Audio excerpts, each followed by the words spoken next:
Quarta corsa, miglio di categoria F in 7 al via, ritirato Tarek, lo schieramento 1 Vasterbo Sky High, 2 Zemambini, 3 Zyron, 5 Zaffiro Trio, 6 Stiacino Jet, seconda linea 7 Vaomar, 8 Ubi Bocco SM.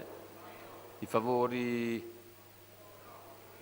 sono per Zyron, Francesco Pettinari, 1,32 la quota al totalizzatore, alternativa principale Zaffiro Trio, numero 5 Marco Stefani.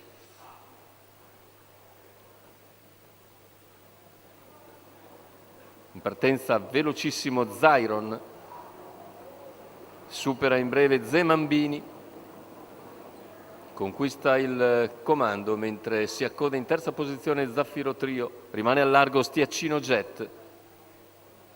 Via via gli altri con Vaomar che precede il resto del gruppo, preceduto da Vasterbo Sky High. 14,3 per i 200 iniziali. Zyron continua a guidare a buona andatura, seguito da Zemambini. Il completamento dei 400 in 29,4, la terza posizione per Zaffiro Trio. Tutti in fila indiana, incolonnati alle spalle del favorito Zyron dopo 500 metri di gara.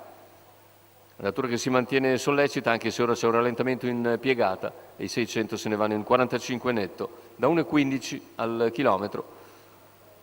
Davanti alle tribune, situazione tattica invariata, sempre leader Zyron nei confronti di Zemambini e Zaffiro Trio. Più indietro c'è la progressione di Ubi Bocco SM che dopo 800 metri di gara si porta a centro gruppo, 1 minuto intanto per i primi 800 metri di gara.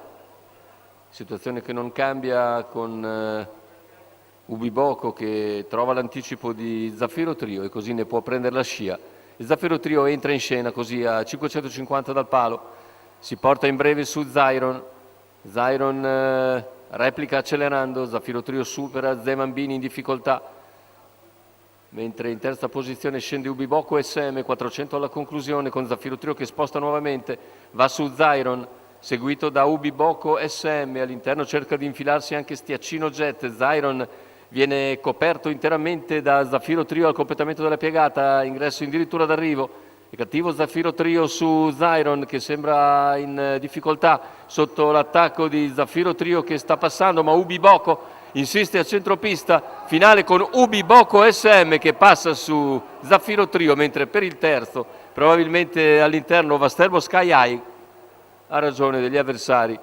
1,15,2 sul miglio, 37 a chiudere. Zyron cala nettamente in fondo, davvero deludente la prestazione di Zyron. Dopo l'ultima vittoriosa prestazione a Padova, oggi si ferma praticamente di passo agli ultimi 100 metri. Passa invece Ubi Bocco SM che Enrico Bellei porta al successo a quota di 6,70 al totalizzatore. Enrico Bellei per il training di Roberto Gradi. Andiamo a rivedere la retta d'arrivo con Zyron davvero in grossa difficoltà nel finale. Passa Zaffiro Trio e sembra poter avere partita vinta, ma all'esterno scatta Ubi Bocco SM che sul palo lo piega nettamente, mentre il terzo è per Vasterbo Sky High.